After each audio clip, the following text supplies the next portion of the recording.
A Petrobras se aliou à americana Exxon, a maior empresa de petróleo do mundo, para explorar áreas adjacentes ao pré-sal que pertence ao povo brasileiro. A Petrobras se aliou à Exxon para explorar uma área do pré-sal adjacente ao pré-sal que ela, a Petrobras, já explora em nome do povo brasileiro e arrematou, num leilão realizado ontem, quarta-feira, 10 áreas próximas ao pré-sal, por uma mixaria, o correspondente a $1 bilhão, o que é uma mixaria para o valor dessas 10 áreas, mais o equivalente a R$3 bilhões, o que é muito importante para tampar o rombo do Meirelles. Como são áreas vizinhas ao pré-sal, se não tivesse havido o golpe, as áreas teriam que ser exploradas pela Petrobras, do povo brasileiro, numa área que pertence ao povo brasileiro. Porque corremos o risco de essas áreas serem tão ricas quanto é o pré-sal. Estão ali, uma ao lado da outra. E, portanto, nós vamos entregar o filé mignon à maior empresa de petróleo do mundo, a americana Exxon. Só isso. Num outro leilão, também realizado ontem, de usinas hidrelétricas da CEMIG, chineses, franceses e italianos se apropriaram de hidrelétricas que eram joias da coroa da CEMIG. Ou seja, a geração de energia elétrica brasileira cada vez mais fica em mãos estrangeiras. Do ponto de vista desse governo do quadrilhão, que tem 3% de aprovação do Ibope, esses leilões de ontem foram extremamente importantes para fechar as contas do déficit público e permitir que o governo continue a trabalhar única e exclusivamente para pagar os bancos e os rentistas. É para isso que serve botar dinheiro nas mãos do governo do quadrilhão, para os rentistas e para os bancos. O significado desses leilões de ontem, porém, é muito mais complexo, muito mais amplo. Transcende a mera contabilidade do golpe. Esses leilões de ontem significam que a entrega do Brasil aos estrangeiros, especialmente aos americanos e aos americanos da Exxon, isso é o que vai sustentar o golpe e vai tornar o golpe indestrutível. O atual ministro das Relações Exteriores de Donald Trump era, até poucos dias atrás, o principal executivo mundial da Exxon. É o senhor Rex Tillerson. Até agora a Exxon não tinha vindo explorar nada no pré-sal. Veio agora. Só agora.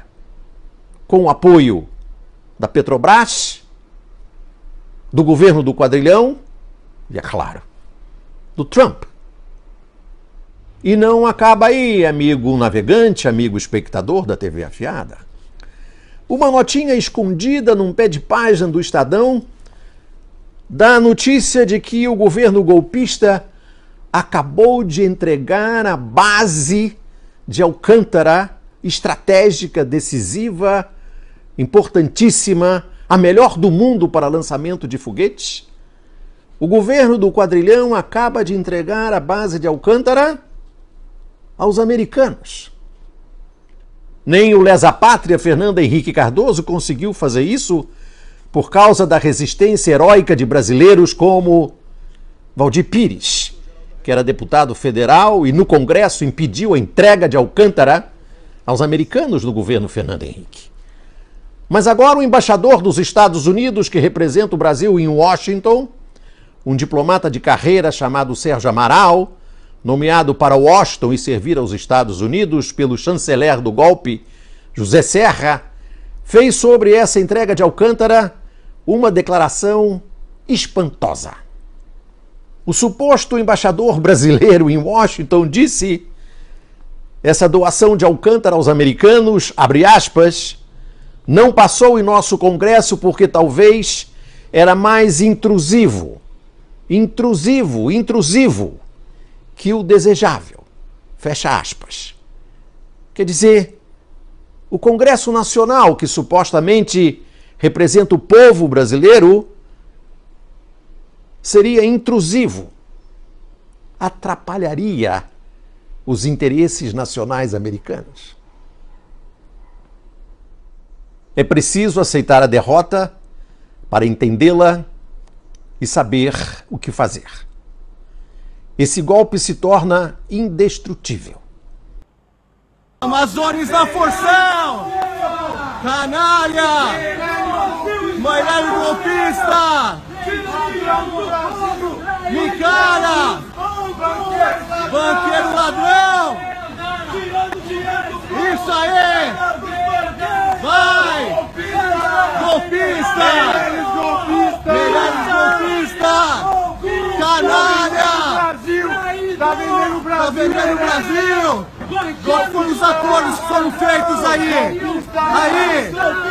O Brasil não está à venda! O Brasil não está à venda! Canalha! É isso daí, ó! Desceu pro asfalto e toma isso! O Brasil não está à venda! Seu canalha! Canalha, traidor, safado, golpista, traidor! O Brasil não está Aí. à venda! Seu canalha! Gente morrendo traidor! Pois o Brasil no mapa da fome, né? Criança morrendo! Seu canalha! Foge mesmo! Pode fugir! Ladrão! Fuja! Fuja que nem um rato! Brasil! Brasil está porção! Brasil está porção! Traidor! Traidor! Foge, canalha! Canalha! Pilantra! Aê, galera! Uma das maneiras de destruir um país é abrir mão de suas riquezas.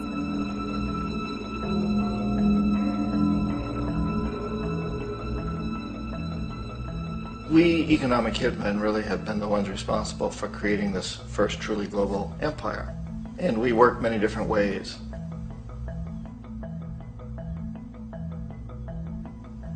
But perhaps the most common is that we will identify a country that has resources our corporations covet, like oil, and then arrange a huge loan to that country from the World Bank or one of its sister organizations.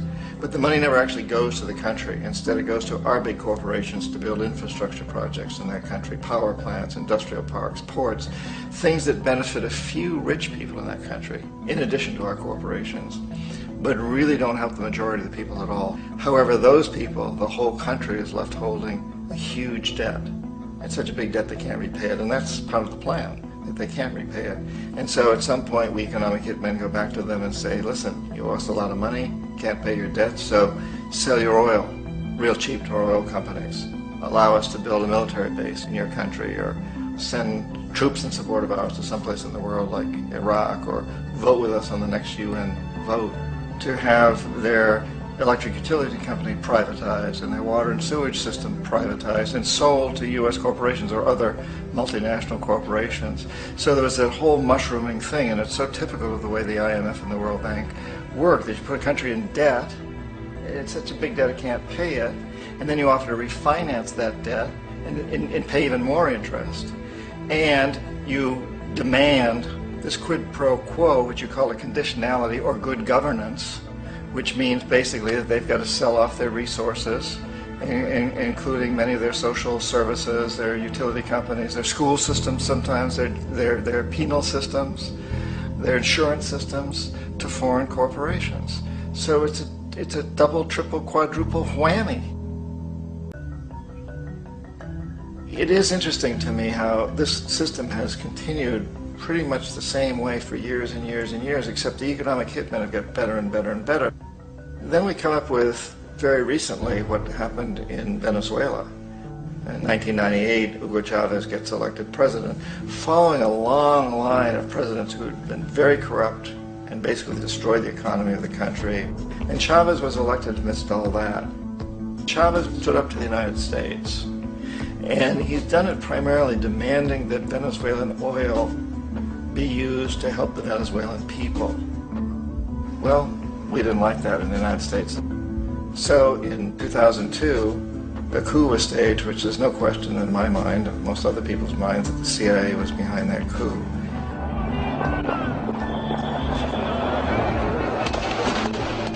The way that that coup was fomented was very reflective of what Kermit Roosevelt had done in Iran, of paying people to go out into the streets, to riot, to protest, to say this Chavez is very unpopular. You know, if you can get a few thousand people to do that in television, can make it look like it's the whole country, and things start to mushroom.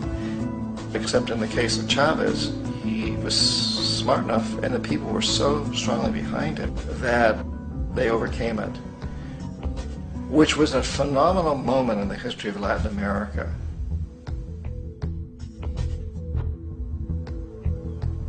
Iraq actually is a perfect example of the way the whole system works. So we economic hitmen are the first line of defense. We go in, we try to corrupt governments and get them to accept these huge loans, which we then use as leverage to basically own them. If we fail, as I failed in Panama with Omar Torrijos and in Ecuador with Jaime Roldos, men who refuse to be corrupted, then the second line of defense is we send in the jackals. And the jackals either overthrow governments or they assassinate. And once that happens and a new government comes in, and boy, it's going to toe the line, because the new president knows what will happen if he doesn't. The military goes in.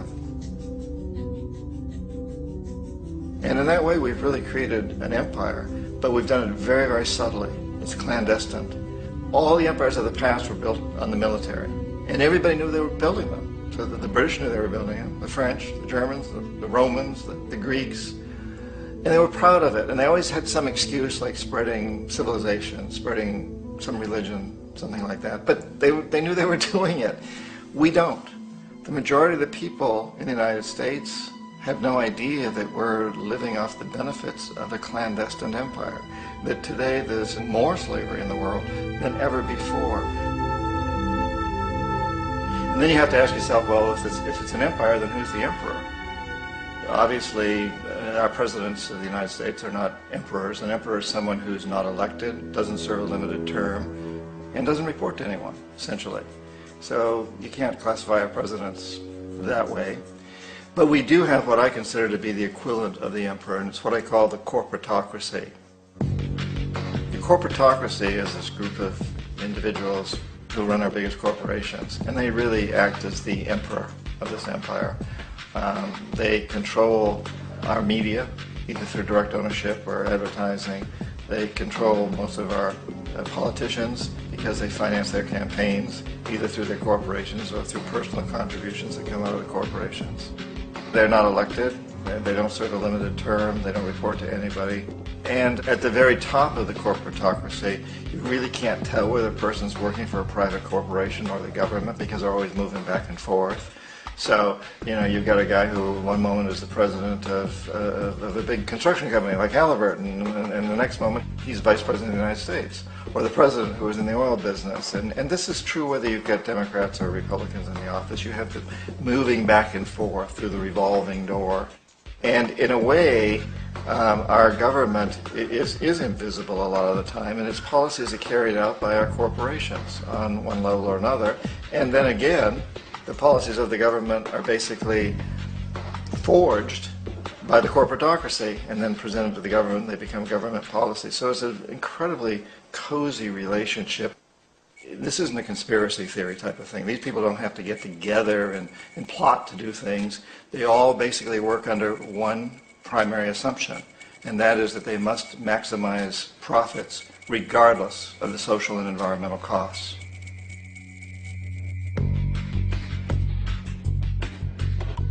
This process of manipulation by the corporatocracy through the use of debt, bribery, and political overthrow is called globalization.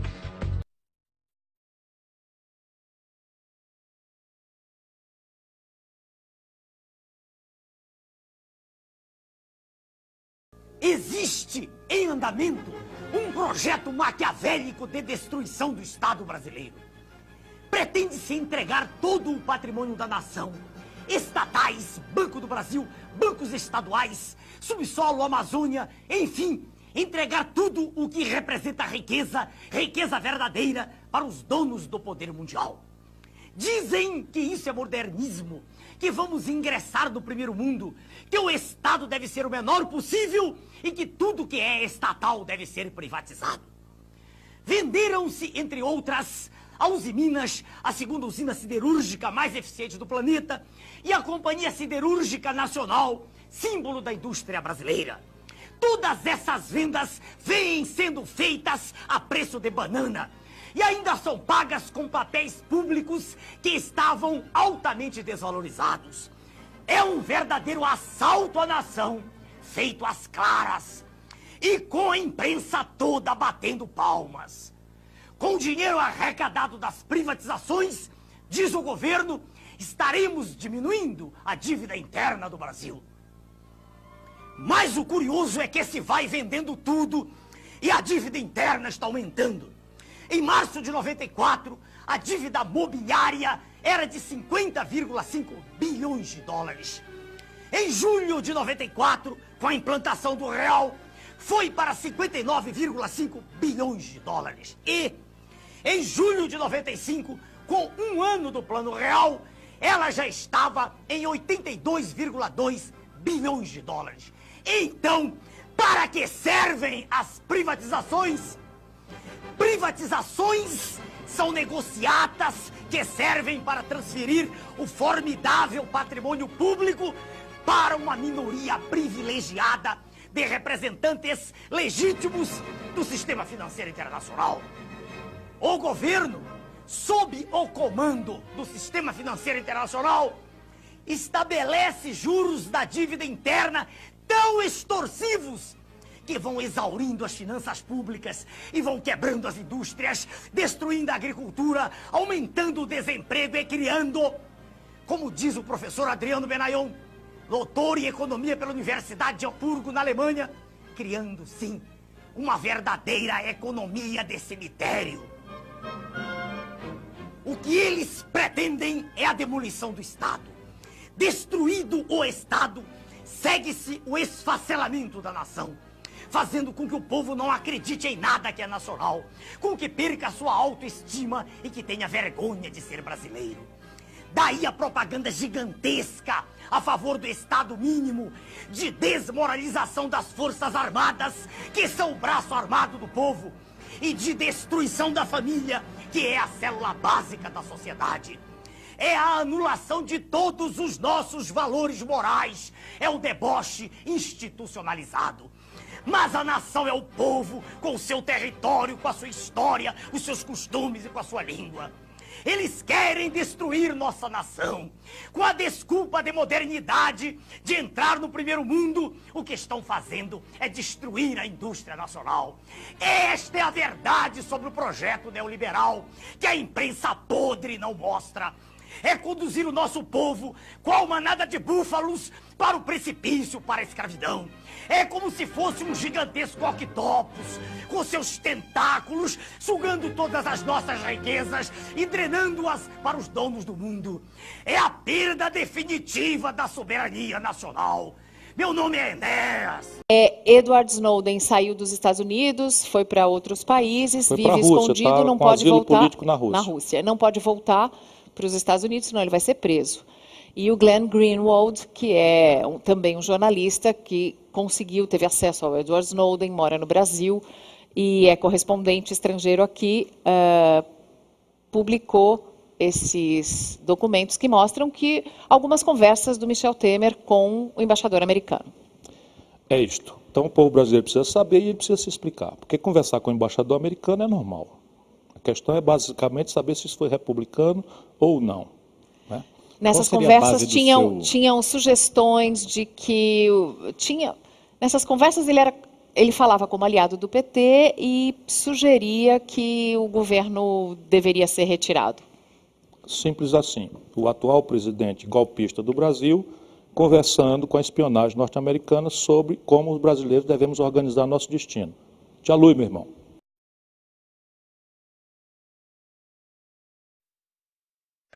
É que existe nesse país